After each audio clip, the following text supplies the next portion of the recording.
चलिए अब हम यहाँ पे सेकंड एग्जांपल लेते हैं।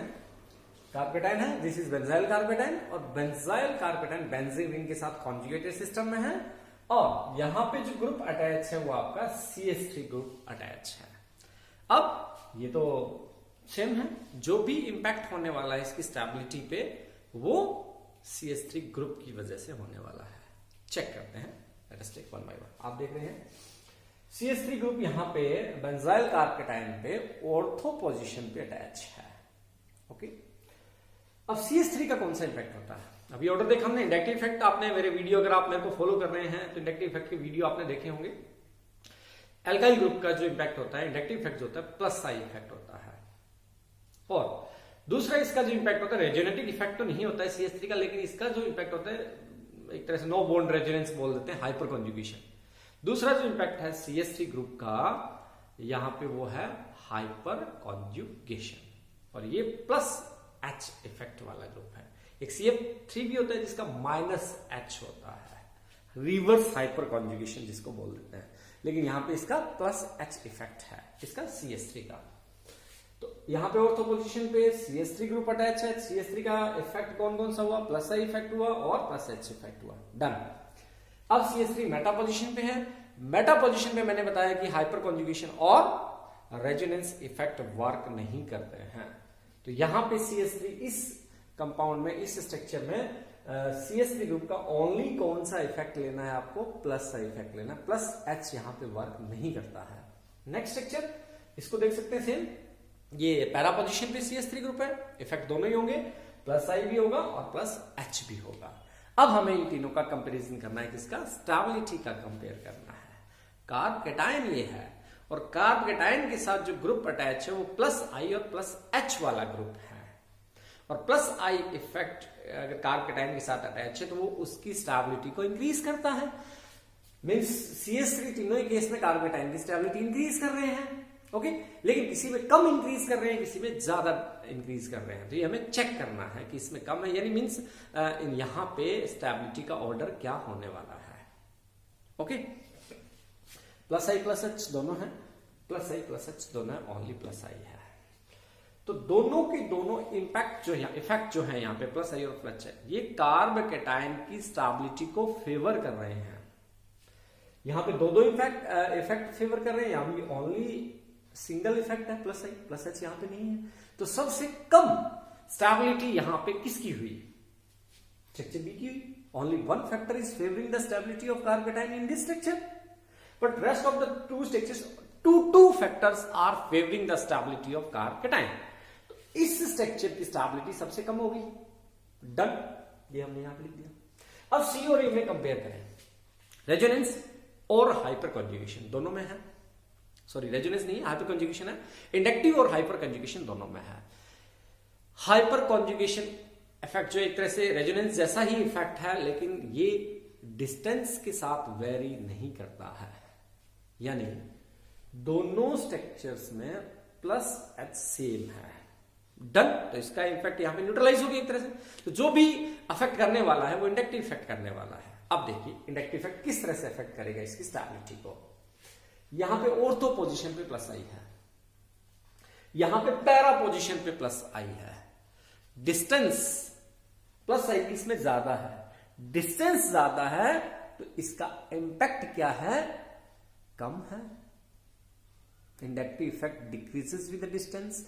यहां पे इसका +I कम वर्क कर रहा है, यहां पे +I ज्यादा वर्क कर रहा है।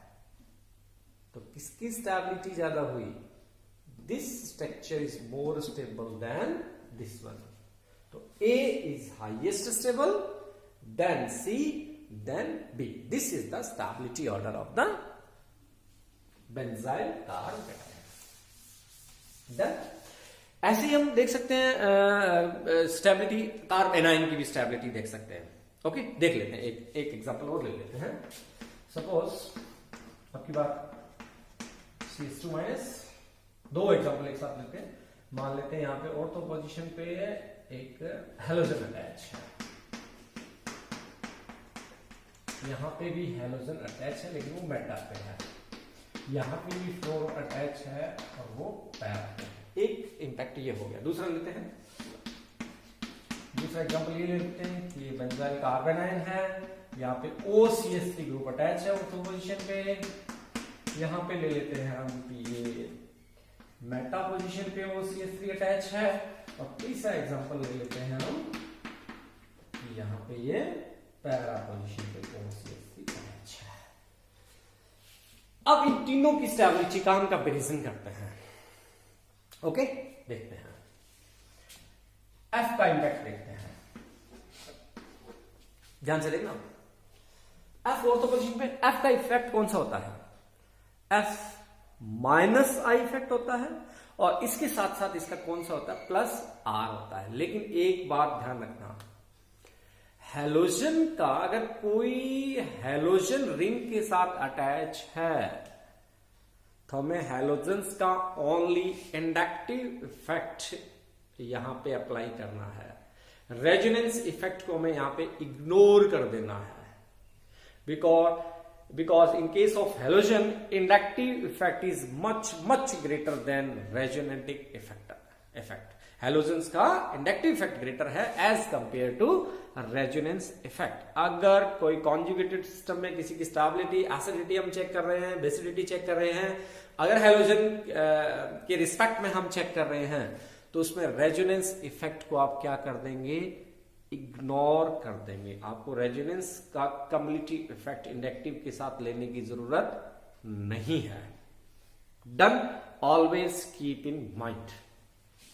यहां पे देखते हैं माइनस आई, सब में माइनस आई तो हर जगह वर्क कर रहा है। डन, और माइनस आई आपको पता है, अकेला माइनस आई मैंने कहा ना, रेजोनेंस हमें यहां पे अप्लाई करना ही नहीं है। अदरवाइज अगर रेजोनेंस अप्लाई कर दिया तो हमारा क्वेश्चन गलत हो जाएगा, टोटली रिवर्स आ जाएगा आंसर। ओनली हमें क्या अप्लाई करना है? हैलोजन के केस में ओनली, बाकी सब में चलेगा, हैलोजन के केस में ऐसा नहीं करना है, रेजोनेंस अप्लाई नहीं करना है आपको। और आपको पता है अगर हमें सिर्फ इंडक्टिव इफेक्ट इसका अप्लाई करना है तो inductive effect decreases with distance. तो सिंपली यहां पे जो की फैक्टर है अपना, जो ऑर्डर हम डिसाइड करेंगे वो किससे डिसाइड करेंगे? हम डिस्टेंस से डिसाइड करेंगे। ऑर्थो पोजीशन पे सबसे कम डिस्टेंस है, पैरा पे सबसे ज्यादा डिस्टेंस है, और मेटा पे कम है। ये कार्ब एनायन है, और कार्ब एनायन की स्टेबिलिटी कैसे चेक करनी है? किसी भी चार्ज स्पीसीज की स्टेबिलिटी हम कैसे चेक करते हैं? उस चार्ज को क्या करना है? हमें रिड्यूस करना है। जिस स्ट्रक्चर में जितना ज्यादा रिड्यूस होगा उस स्ट्रक्चर की स्टेबिलिटी उतनी ही ज्यादा होगी। डिस्पर्जल ऑफ चार्ज, चार्ज को क्या करना है? डिक्रीज करना है। डन। अब देखते हैं, एनायन है, इफेक्ट माइनस आई है, विड्रॉ करेगा इलेक्ट्रॉन्स को, सबसे ज्यादा इसमें विड्रॉ करेगा और सबसे कम विड्रॉ इसमें करेगा। क्यों? फैक्टर क्या है यहाँ पे? डिस्टेंस। तो ऑर्डर, करेक्ट ऑर्डर क्या हो गया यहाँ पे स्टेबिलिटी का? Ortho is highly stable, then meta, then para. This will be the order of the stability of any species on which the halogen attached with the ring at different positions. Okay? तो यहां पे हमने क्या लिया? कौन सा factor लिया? Distance factor लिया, और ओनली इंडक्टिव इफेक्ट से हमने इसको देखा। डन। ऐसे ही हम इसको चेक करते हैं। ये भी कार्बन आयन है, और कार्बन आयन की स्टेबिलिटी किस में ज्यादा होगी? जिसमें इलेक्ट्रॉन का विड्रॉल सबसे ज्यादा होगा, जिसमें इलेक्ट्रॉन सबसे ज्यादा विड्रॉ होंगे उसमें स्टेबिलिटी सबसे ज्यादा होगी। ओके, अब देखते हैं यहाँ पे OH3 है ये, और OH3 का कौन सा इंपैक्ट होता है? आप प्रीवियस वीडियो आप सर्च कर सकते हैं मेरे, उसमें आपको ऑर्डर दिया होगा पार्ट 1 में, GOC एप्लीकेशंस के पार्ट 1 में ये आपको मिल जाएगा ऑर्डर। OCH3 मिथॉक्सी ग्रुप है ये, और मिथॉक्सी ग्रुप का जो इंपैक्ट होता है वो होता है माइनस आई, क्योंकि ऑक्सीजन है, मोर इलेक्ट्रोनेगेटिव एटम। मैंने कहा एल्काइल ग्रुप का ही इंडक्टिव पॉजिटिव आई इफेक्ट होता है, बाकी जितने भी ग्रुप है उनका सबका माइनस आई होता है, तो माइनस आई तो हो गया। उसके अलावा ऑक्सीजन के ऊपर लॉन्ग पेयर है, इसका कौन सा इफेक्ट हुआ? इसकी वजह से प्लस आर हुआ। डन। सेम यहां पे भी माइनस आई हुआ और प्लस आर हुआ, सॉरी अब यहाँ पे मेटा पोजीशन पे मेथॉक्सी ग्रुप, तो यहाँ पे रेजोनेंस इफेक्ट वर्क नहीं करने वाला है, जिसको यहाँ से हटा देता हूं मैं, only minus I is there. यहां पे बात करूं तो वही से माइनस आई भी वर्क करेगा और माइनस आर भी वर्क करेगा। इस केस में भी बड़ी इंपॉर्टेंट एक थिंग है जो आपको माइंड में रखनी है, अदरवाइज आपका रिजल्ट गलत हो जाएगा। ये ऑर्गेनिक केमिस्ट्री है फ्रेंड्स, और organic chemistry is the chemistry of exceptions. और केमिस्ट्री में जहां एक्सेप्शंस होते हैं वहीं पे क्वेश्चंस होते हैं, वहीं पे कोई ना कोई कुछ खास बात होती है। तो यहां पे भी एक एक्सेप्शंस याद रखेंगे आप। If methoxy group attached with benzene ring and we are going to study the impacts of methoxy group to the acidity, basicity and stability, then one thing should keep in mind.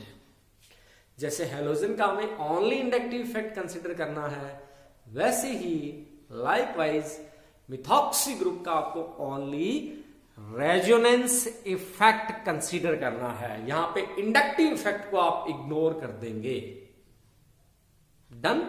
इतना ज्यादा inductive effect इसका work नहीं करता है। Reason आपको दिख रहा होगा, ये ऑक्सीजन का नो डाउट इसकी इलेक्ट्रोनेगेटिविटी ज्यादा है तो इलेक्ट्रॉन को विड्रॉ करेगा, लेकिन उसके साथ CH3 ग्रुप भी तो अटैच है। वो क्या करता है, इलेक्ट्रॉन को वापस पुश करता है, इलेक्ट्रॉन डोनेट करता है, तो ओवरऑल इसका जो इंपैक्ट होता है वो एक तरह से न्यूट्रलाइज हो जाता है। तो मिथॉक्सी ग्रुप का आपको इंडक्टिव इफेक्ट कंसिडर नहीं करना है, ओनली रेजोनेंस इफेक्ट से आपको इसको देखना है, चेक करना है। तो मैं हटा देता हूं। Okay done. अब क्या है, इसकी बात करें हम, कोई इफेक्ट नहीं है। अब यहां पे इस ग्रुप का कौन सा इफेक्ट, इन दोनों स्ट्रक्चर्स में अगर बात करें तो कौन सा इफेक्ट है, प्लस आर। और प्लस आर की वजह से नेगेटिव चार्ज जो है वो ज्यादा इंक्रीज हो रहा है, लेकिन हमें स्टेबिलिटी चेक करने के लिए क्या करना होता है, चार्ज को क्या करना होता है, डिक्रीज करना होता है। तो क्लियर हो गया कि ये structure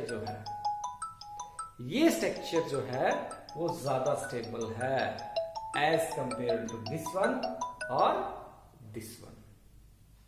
okay, no resonance effect is there, electron density नहीं बढ़ा रहा है CH2 कार्बन के ऊपर, तो सबसे ज्यादा स्टेबल कौन हुआ यहाँ पे, मेटा हुआ। अब अगर हम इस और इस स्ट्रक्चर की बात करें, मीन्स ऑर्थो एंड पैरा की बात करें, तो वही बात होगी ना, रेजोनेंस इफेक्ट तो सेम हो गया। रेजोनेंस इफेक्ट, रेजोनेंस का जो इंपैक्ट है कार्ब एनायन पे वो क्या हो गया, सेम, क्योंकि डिस्टेंस के साथ इसका कोई लेना देना नहीं है। तो फिर कौन सा फैक्टर रह गया, अब यहां पे इंडक्टिव इफेक्ट भी हम ले सकते हैं। अगर हम बात करें ये ऑर्थो पोजीशन पे है, तो यहां पे इसका माइनस आई है, माइनस आई ग्रेटर है, माइनस आई ग्रेटर है, तो इलेक्ट्रॉन का विड्रॉल ज्यादा है, डिक्रीज करेगा चार्ज को। यहां पे डिस्टेंस ज्यादा है, माइनस आई तो है, इलेक्ट्रॉन तो विड्रॉ करेंगे, लेकिन डिस्टेंस इंक्रीज होने से इंडक्टिव इफेक्ट थोड़ा कम वर्क करेगा उस केस में, ठीक है ना, थोड़ा सा रिड्यूस हो जाएगा डिस्टेंस के साथ। तो सबसे ज्यादा चार्ज डेंसिटी किसमें डिक्रीज हो रही है, इन दोनों केस में। यहां पे डिस्टेंस कम है तो ज्यादा डिक्रीज हो रहा है due to minus I, plus R तो सेम हो गया। तो सबसे ज्यादा स्टेबल कौन निकल गया है, this one is highest stable, तो यहां पे सबसे ज्यादा स्टेबल वो आपका ऑर्थो, देन आपका पैरा, देन आपका मेटा है। ओके, यहां पे मैंने आपको क्यों बताया कि मिथॉक्सी ग्रुप का आपको ओनली रेजोनेंस इफेक्ट कंसीडर करना है, माइनस आई कंसीडर नहीं करना है। अगर आपको किसी OH-CH3 या किसी दूसरा ग्रुप आपको दे दिया जाता है अटैच करके, जैसे एग्जांपल ले लेते हैं, फिर समझते हैं। फॉर एग्जांपल, ये तो स्टेबिलिटी की बात कर रहे थे, अब हम एसिडिटी और बेसिडिटी की बात करते हैं। सपोज ये केस आ गया आपका, ये मान लेते हैं फिनॉल है आपका, इसके साथ मान लेते हैं NO2 ग्रुप अटैच है, और ये मान लिया हमने OH है, यहाँ पे लगा दिया मैंने OCH3, यहाँ पे लगा देता हूँ। चलो सब में पैरा पोजीशन पे सिमिलरिटी हो जाएगी, सब पैरा पोजीशन पे ले लेते हैं। Okay okay, arrange the structure in increasing order of their acidity. अब इन तीनों स्ट्रक्चर्स को हमें एसिडिटी के इंक्रीजिंग ऑर्डर में अरेंज करना है, and you know very well acidity is directly proportional to minus I is directly proportional to minus R or minus या आप माइंड में बिठा लीजिए। बाकी बेसिडिटी है तो वो इसका रिवर्स कर देंगे, इसको कोरिलेट कर देंगे प्लस आई के साथ। Done. OCH3 OH OH OS तीनों में सेम है। This is A, this is B, this is C। OCH3 का कौन सा इंपैक्ट, ओनली क्या लेना है आपको, रेजोनेंस इंडक्टिव इफेक्ट, इसका कंसीडर नहीं करना है। यहां पे क्या हुआ, प्लस R हुआ। डन। NO2 का कौन सा इंपैक्ट होगा, माइनस आई होगा और सेकंड माइनस आर भी होगा, होता है, ठीक है। फ्लोरीन, फ्लोरीन में मैंने बताया हेलोजन अगर अटैच है तो हेलोजन का ओनली आपको कौन सा इंपैक्ट कंसीडर करना है, कौन सा इफेक्ट कंसीडर करना है, कौन सा इंपैक्ट इसका होने वाला है, ओनली इंडक्टिव कंसीडर करेंगे, रेजोनेंस इसका कंसीडर नहीं करेंगे। डन, मामला क्लियर हो गया।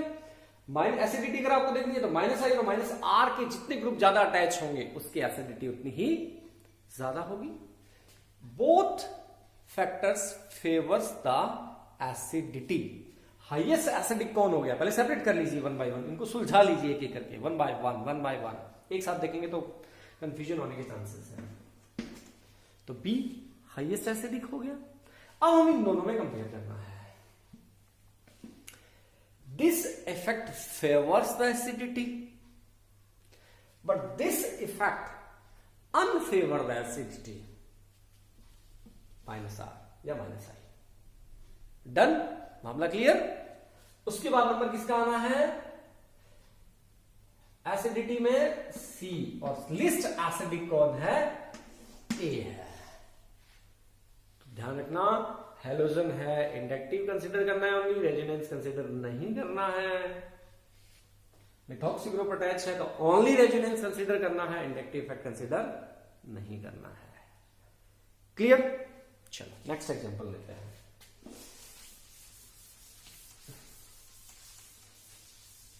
वीडियो चेक कर लेता हूं कितने मिनट का हो गया। 17 मिनट, 10 मिनट और है हमारे पास। अब हम इसकी बात करते हैं। चलो, OH NO2 यहां पे अटैच है, ऑर्थो पे है, इथेनॉल है, मेटा पे अटैच है, इथेनॉल है, यहां पे ये पैरा पे अटैच है। फटाफट लेते हैं, अब 1 सेकंड में आंसर आएगा। देखिए NO2 ऑर्थो पे है, दोनों इंपैक्ट वर्क करेंगे। NO2 का माइनस आई भी होता है और माइनस आर भी होता है। डन। मेटा पोजिशन पे NO2 है, रेजोनेंस वर्क नहीं करेगा, only minus I is there. NO2 para पे माइनस आई भी है और माइनस आर भी है, या एम भी है। हो गया क्लियर।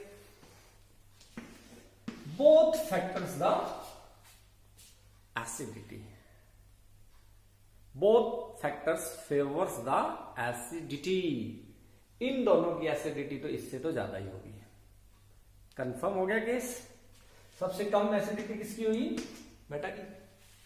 उसके बाद इन दोनों में कंपेरिजन, आर सेम है, आर का इंपैक्ट डिस्टेंस के साथ ही वेरी नहीं करता है, तो सेम हो गया। अब इसका किसका इंपैक्ट देखना है, ओनली हमें इंडक्टिव का देखना है। डिस्टेंस कम, डिस्टेंस ज्यादा। If distance increases, inductive effect reduces और decreases.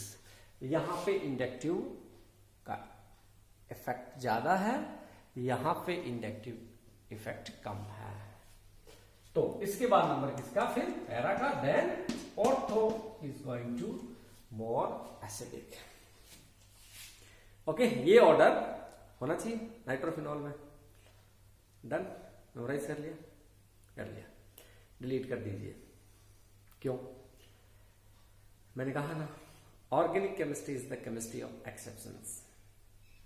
Ortho nitrophenol and para nitrophenol, ठीक है। जनरल ऑर्गेनिक केमिस्ट्री के अगर जनरल ऑर्गेनिक केमिस्ट्री के अकॉर्डिंग बात करें तो the order of the nitrophenols as follows will be as follows.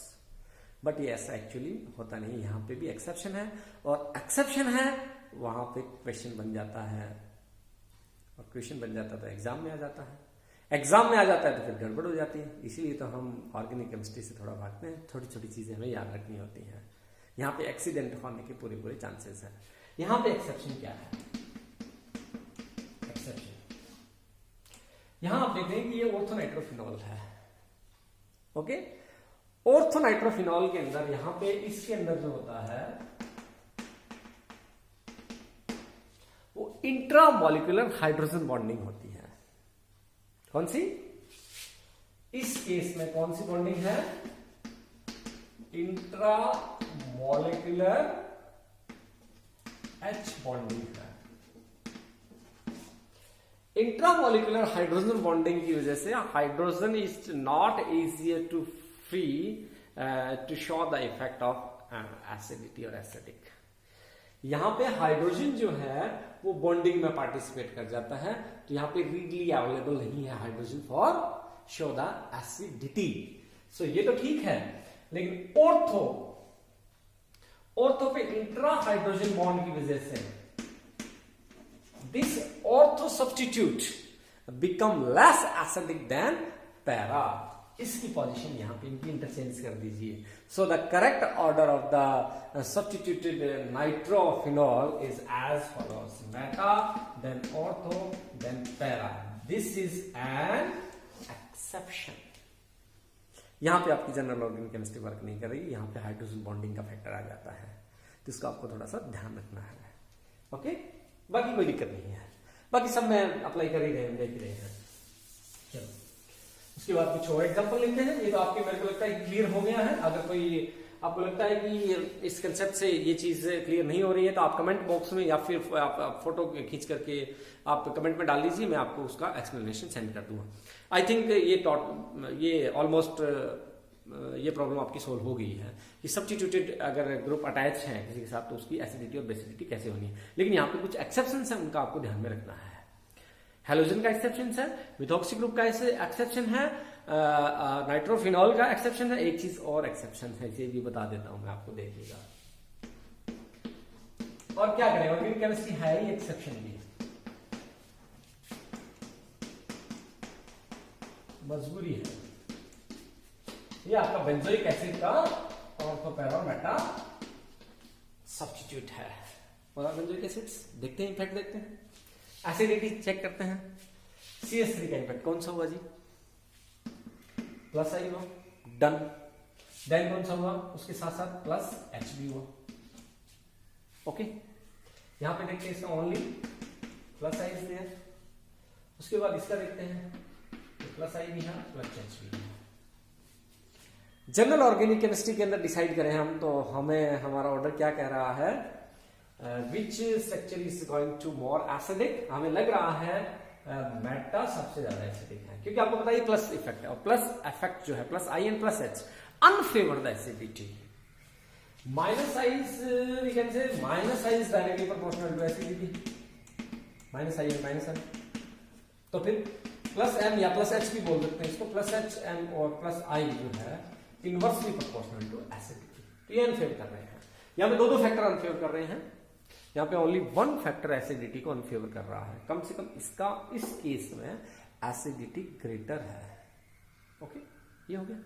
Then अगर इन दोनों में देखें तो हाइपर कंजुगेशन का जो इम्पैक्ट है वो सेम रहेगा, डिस्टेंस के साथ वेरी नहीं करता है, तो फिर बचा को इंडक्टिव। अब यहाँ पे डिस्टेंस कम होने से इंडक्टिव इफेक्ट ग्रेटर है, जिसकी एसिडिटी सबसे कम हो गई, यानी और तो सबसे कम हो गया। Then para, then meta. अगर methyl group as a substitute है बेंजोइक एसिड के साथ, जनरल अगर रूल्स की बात करें तो ऑर्डर ये होना चाहिए। But chemistry is the organic chemistry is the chemistry of exceptions. यहां में भी एक्सेप्शन है, ध्यान रखना क्या एक्सेप्शन है, बहुत इंपॉर्टेंट बात है ये।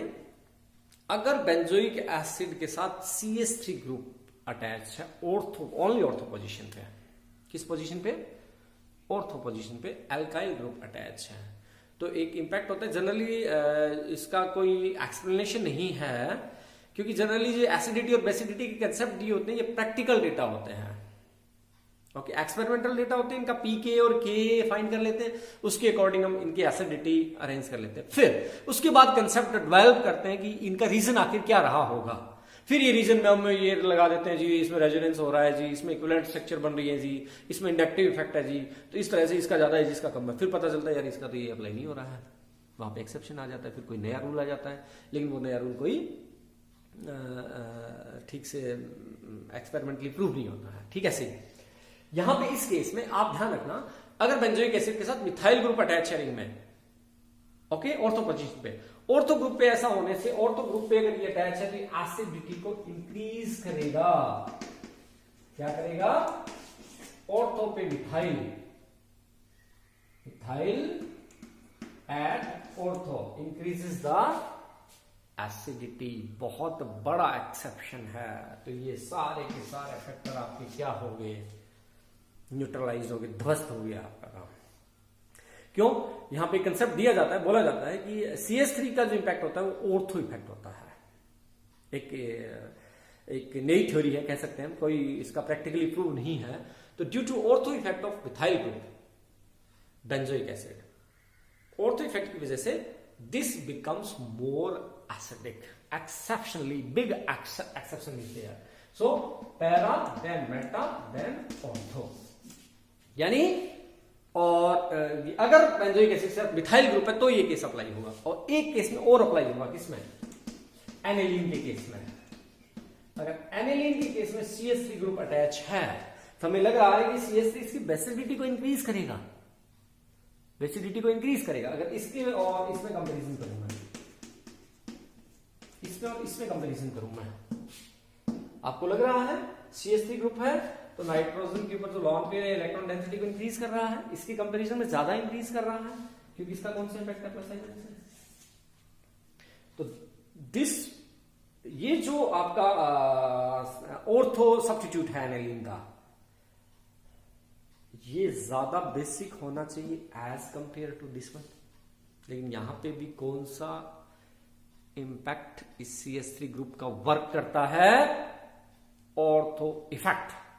और ऑर्थो इफेक्ट क्या करता है? एसिडिटी को इंक्रीज कर देता है। इसकी एसिडिटी इंक्रीज कर दी, मतलब बेसिडिटी क्या कर दी? इसकी डिक्रीज कर दी। ओके, ये भी यहां पे एक्सेप्शन हो गया। तो यहां पे बेसिडिटी